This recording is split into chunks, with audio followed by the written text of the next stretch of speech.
From last video, we saw how we construct a mu based on all the compact sets. And now we need to slowly extend it, first of all, from compact to open, and then to brown, and actually we want to extend it to an outer measure, okay? So that's what we're going to do in this video. So first of all, let's do the following definition. So first of all, let's extend it to all the open sets, and that's easy. So because, well, eventually when you want to show this left Harmonic measure is Radon. So by the Radon, you know that your choice of mu on an open set is quite limited. It's basically given by your inner regularity. So you have no choice. You just let mu bar of u to be the supremum of all the mu of k, where k is a compact set and k is a subset of u. Okay, so that's just your definition. And let's show the following. So first of all, I want to show that this mu bar, well, some of these open set may be compact. Okay, some open set may be closed at the same time, so you don't want to mess up your definition of mu. So if your u is actually open and compact, then one thing is for sure is that your mu bar of u is going to be greater than or equals to the mu of u, because u is a compact set contained in itself. So basically you take the supremum of them, then you have that. And it actually should be equal, because on the other side, you have for every k subset of u, your mu of k is going to be less than or equals to mu of u. Okay, that's by the monotonicity we proved from last time. So basically, you're taking a supremum of a bunch of things that's going to be less than or equal to mu of u itself. Okay, so the mu bar should be mu bar of u should be less than or equal to mu of u. So this implies that if you have an open set that happens to be compact, then the mu bar of u is just equals to the mu of u. Okay, so you don't have any disagreement at least. Okay. So just want to say that, well, because we are going to extend it again, so let's just pretend this mu is defined in an open set already. Okay, let's ignore the bar. Okay, so I'll use mu instead of mu bar by abusing our notation a little bit. Okay, so let's pretend this mu we defined is not only defined on all the compacts, but now it's also defined on all the open sets. Okay. And I just want to point out one quick observation is that if you have a U1 that's contained inside U2, then clearly your mu of U1 is also monotone, is less than or equal to mu of U2. Okay, that's fairly trivial. All right, so now you extend your definition from compact to open, and now let's define it on every set. Actually, I want to construct an outer measure, and then I use the Carathéodory criterion to say what's all the measurable sets, and then restrict it to something of a Brown measure. Okay, so that's the goal. All right, so let's take the second extension. So let's do the outer, well, extend into the outer measure. Well, I might as well just say what's the mu star of every set A.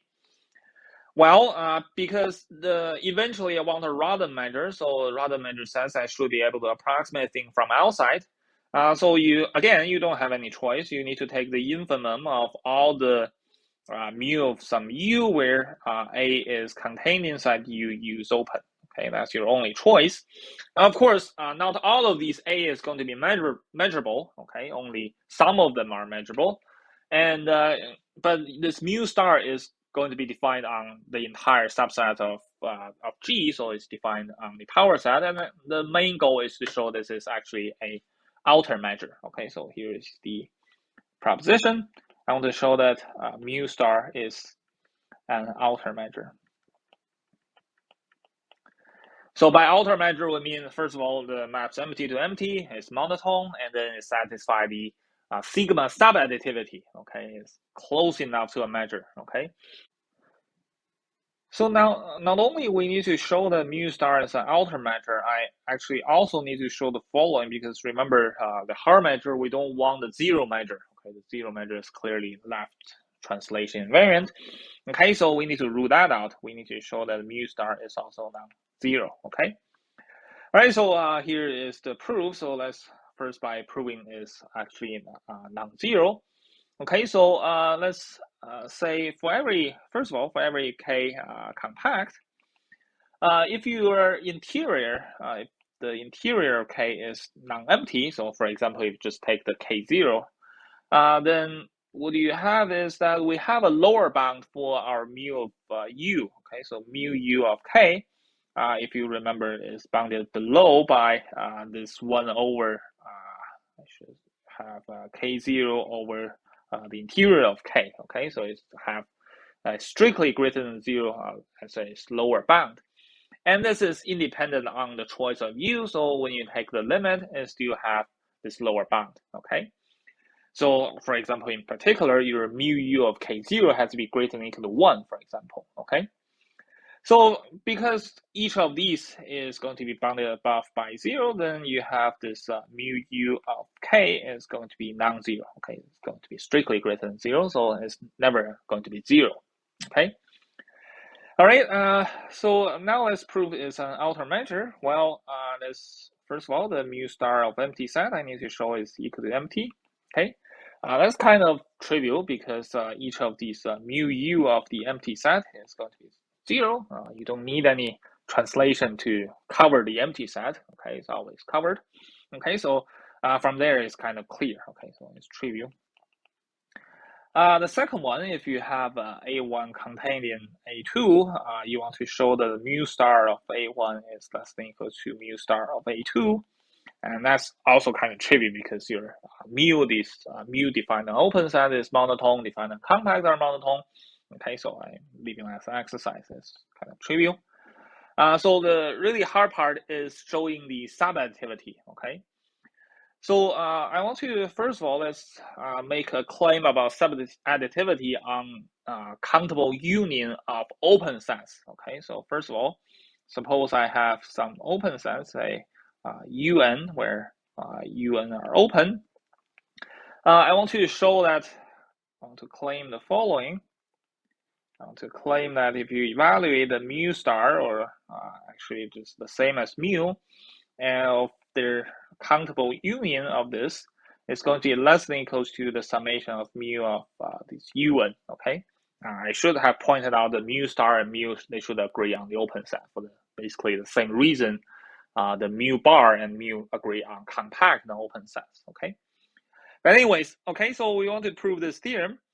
So the idea of proving this is that, well, now we have a bunch of UN, and on the left-hand side, this mu star is approximated by compact set inside this union.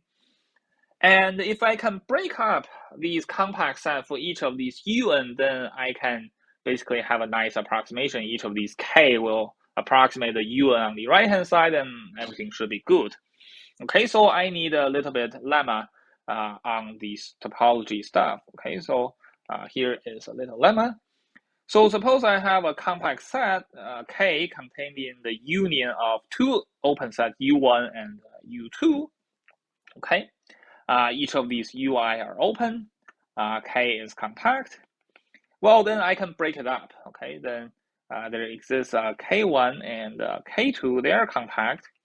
And each of them is inside their corresponding UI. So K1 is inside, let's say Ki is inside UI. And I have the K is the union of K1 and K2. Okay, so I can kind of break this entire compact set into these two parts. Okay, so here's the proof. It's slightly technical. Okay, so first of all, let's do the following. So let's start by the trivial ones. So if I consider Li to be the K intersect the Ui complement, okay, so L1 is K intersect U1 complement, and L2 is K intersect U2 complement. Well, then one thing for sure is that they are compact because UI are open, its complement is closed. You intersect a compact set is closed under inside the compact, so it's compact. Okay, that's kind of trivial. And moreover, you have the L1 intersect L2 is going to be empty. That's because your K is a subset of U1 union U2. Okay, so that's also kind of trivial. You can draw a picture actually. So let me try to draw one here. So you have a U1 here and a U2 here. They have some intersection. And you have your K in the middle. Let's use a different color. So let's say K is in here. So that's the K. So the Li is basically everything inside, not inside U1 or U2. Okay, so let me draw L1 is basically in here. So here is L1. So that's everything not inside U1. And similarly, you have L2. Okay, they have to be disjoint. Okay, that's quite clear. All right, so because they're disjoint, from last video, we actually saw that if you have two compact sets that are disjoint, well, then they're separated by some open sets. Okay, so from last video, from a lemma, from last video, there exists some open neighborhood, let's say E inside the V, where V is open, so that Li, so L1 times V intersect L2 times V, that's going to be equals to the empty set, okay? So on this picture, so what I'm doing is basically I extend this Li by an open set, okay? So you kind of, they're not only separated, but also separated by open set. You can slightly extend them by a little neighborhood of the identity, and they're still disjoint. Okay, so the good thing is that now these two sets, they're disjoint, and they are now open. So if I take their complement, they are then closed. Okay, so let's let the following. So let's let Ki to be the following. So let's Ki to be equals to the K intersect the complement of the LIV. Okay, the good thing about this is that first of all, the LIV is going to be open, so its complement is closed. You intersect a compact set, that's again compact. And now because LIV, they are now disjoint. Okay, so you're taking intersection of these complements. The LIV, they're disjoint. So when you take the complement, well, they actually have to span the entire thing. Okay, so you can convince yourself the following. So K is actually going to be equals to K1 union K2. Okay, it's kind of trivial from the picture, but you can convince yourself why this is the case.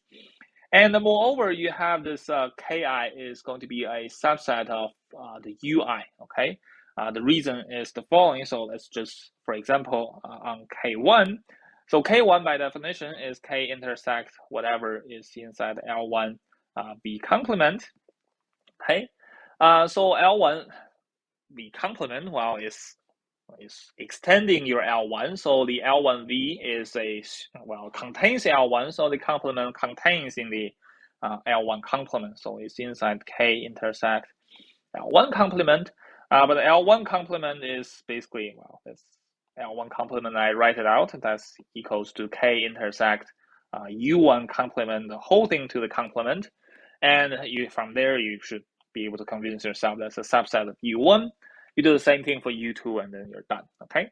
So this finished the proof. The K1 and K2, they're compact. They are inside the corresponding U, and we're done, okay? So now, let's go back to where we need to prove. So let's suppose I have a K, which is contained inside the union of some finite union, let's say 1 to n going from 1 to, say, n of these un. And let's say this K is compact. And now you can apply this little lemma again and again. So you can break this K into m different parts. Each one is inside the corresponding U's, okay? Notice here, we don't really need this Ki to be disjoint, okay? We're only caring about the subadditivity, so they don't have to be disjoint, okay?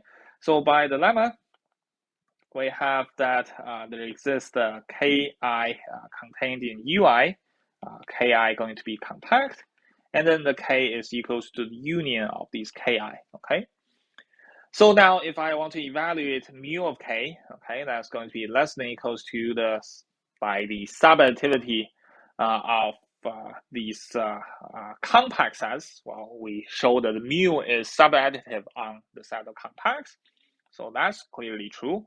Okay, I go from 1 to m. And then I apply the monotone, so Ki is a subset of Ui. So this is bounded above by mu of Ui. I go from 1 to m. Okay.